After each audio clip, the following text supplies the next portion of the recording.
Back on the weird wiki page, run an inspect element on the navigation. There's a hidden h1 tag inside of the wiki header and wiki nav elements. Let's try to find this and print out its text. To do that, use the find function. Pass it CSS as the first argument and then your selector. .wikiheader, .wikinav, h1. Surprise! This is actually the fourth and final important object in Mink. You start with the page, but as soon as you find a single element, you now have a node element. What's cool is that this object has all the same methods as the page, plus a bunch of extra that apply to individual elements only. Let's just dump the header arrow get text and rerun the Mink file.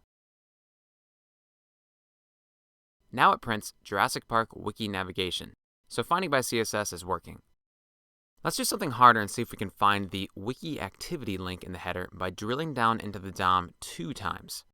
First, find the parent element by using its subnav-2 class. So I'll use page arrow find css, .subnav-2. And don't forget that dot. Now, var dump this element's HTML to make sure we've got the right one. Run mink.php.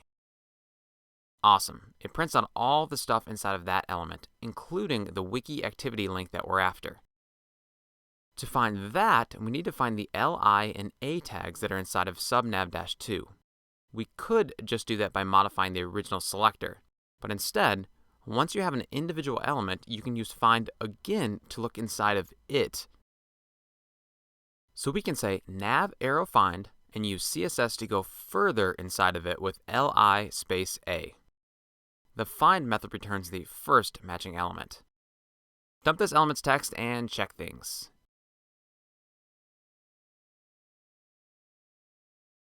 Yes, it returns a wiki activity.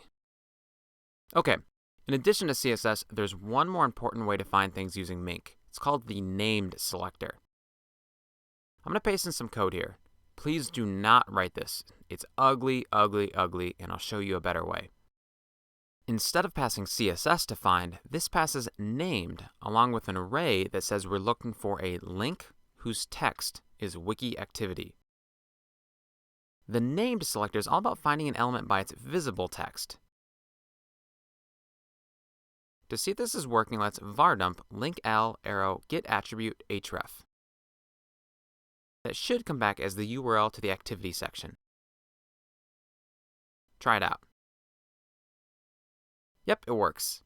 The named selector is hugely important because it lets us find elements by their natural text instead of technical CSS classes. In this case, we're using the text of the anchor tag, but the named selector also looks for matches on the title attribute, on the alt attribute of an image inside of a link, and several other things. It finds elements by using anything that a user or a screen reader thinks of as the text of an element. And instead of using this big ugly block of code, you'll use the name selector via page arrow find link. Pass it wiki activity. This should work just like before. The name selector can find 3 different types of elements: links, fields, and buttons. To find a field, use page arrow find field. This works by finding a label that matches the word description and then finds the field associated to that label. To find a button, use page arrow find button. Oh, and the name selector is fuzzy, so it'll match just part of the text on a button, field, or link. Okay, let's finally click this link. Once you have a node element, just use the click method.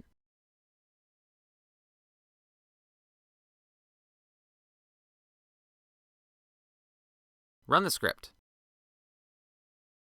You can see it pause as it clicks the link and waits for the next page to load. And then it lands on the special : wiki activity URL. When you have a single element, there are a lot of things you can do with it, and each is a simple method call. We've got focus, blur, drag to, mouse over, check, uncheck, double click, and pretty much everything you can imagine doing on an element. Head back up to the Goot driver part. That was important object number 1. The driver is used to figure out how a request is made. The Goot driver uses curl. If we wanted to use Selenium instead, we only needed to change the driver to driver equals new Selenium2 driver. That's it. Oh, and make sure you have a session arrow start at the top. I should have had this before, but Goot doesn't require it. Similarly, at the bottom, add session arrow stop. That closes the browser. In a terminal, I still have the Selenium jar file running in the background. Run php space mink.php. The browser opens and just kind of hangs there. Check out the terminal. It died. Status code is not available from Selenium2 driver. The cause is the session arrow get status code line. Different drivers have different superpowers. The Selenium2 driver can process JavaScript, a pretty sweet superpower. But it also has its own weakness, like kryptonite, and the ability to get the current status code. The driver you'll use depends on what functionality you need, which is why Mink made it so easy to switch from one driver to another. Remove the get status code line and rerun the script. Other than this annoying Firefox error I started getting today, it works fine.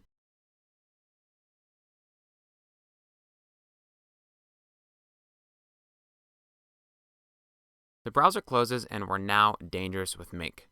Let's put this together with Behat.